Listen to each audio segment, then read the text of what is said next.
Hello guess, আসসালামু আলাইকুম। Welcome to my another blog. আজ আমি আপনাদের সাথে শেয়ার করব ভিন্ন ধরনের একটা রেসিপি। যে রেসিপিটা দেখে সবার জিভে জল চলে আসবে। চলুন তাহলে দেখা যাক। আমি যে রেসিপিটা তৈরি করতে যাচ্ছি সেটা হচ্ছে সামান্য কিছু উপকরণ যেগুলো আমাদের ঘরে হাতের নাগালে থাকে।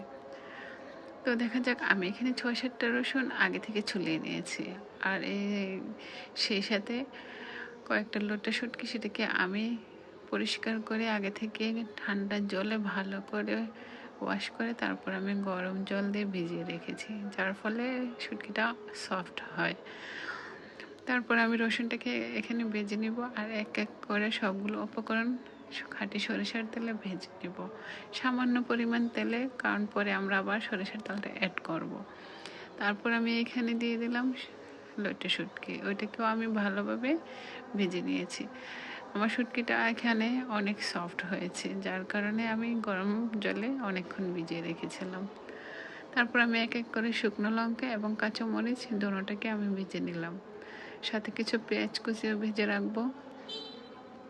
আর এক এক করে আমি এখানে শুকনো লঙ্কা এবং কাঁচা লঙ্কা ম্যাশ করে নিয়েছি।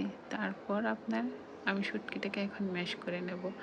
আপনারা চাইলে এটা শিলপাটাতে বেটেও করতে পারেন, আবার কেউ কেউ চাইলে আপনারা বাটনা দিয়ে করতে পারেন, আবার কেউ কেউ চাইলে আপনারা এটাকে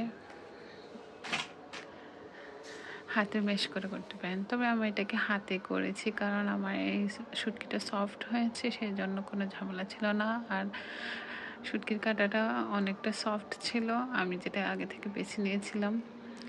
তো এখানে আমার শুটকিটা ম্যাশ করা হয়েছে। এখন আমি দিয়ে দিব এক এক উপকরণ। রসুনগুলা দিয়ে দিব, রসুনগুলোকে আমি ম্যাশ করে নেব।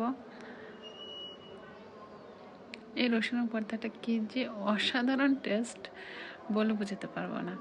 অন্ততপক্ষে একবার হলেও ট্রাই করে দেখবেন। তো আমার রসুন ম্যাশ করা হয়ে গেছে। এখন আমি দিয়ে দেবো আগে থেকে পেঁয়াজ, যেটা হালকা ভেজে রেখেছিলাম সেটা।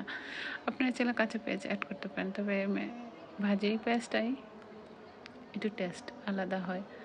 তারপরে আমি এখানে সব উপকরণ দিয়ে একটু খাঁটি সরিষার তেল দিয়ে দেব, আর এখানে পর্যাপ্ত পরিমাণ লবণ আর ধনেপাতা। ধনেপাতা ছাড়া ভর্তার টেস্ট আসে না, সেটা আমার শাশুড়ি আম্মু বলে। কারণ হচ্ছে আমি নাকি ধনেপাতা ছাড়া কিছুই খেতে পারি না। তো আমার ভর্তাটা কেমন হয়েছে, সবাই দূর দূরান্ত থেকে যারা আমার ভিডিও দেখছেন ছোট্ট করে একটা মন্তব্য করে যাবেন, এটা আমার রিকোয়েস্ট। আর কেমন ভিডিও দেখতে চান সেই কমেন্ট করে জানিয়ে যাবেন। আগের ভিডিওতে যারা কমেন্ট করেছিলেন তাদের নামগুলা বলে দিচ্ছি। Thank you for watching my video. ভালো লাগলে ছোট্ট করে একটা শেয়ার দেবেন।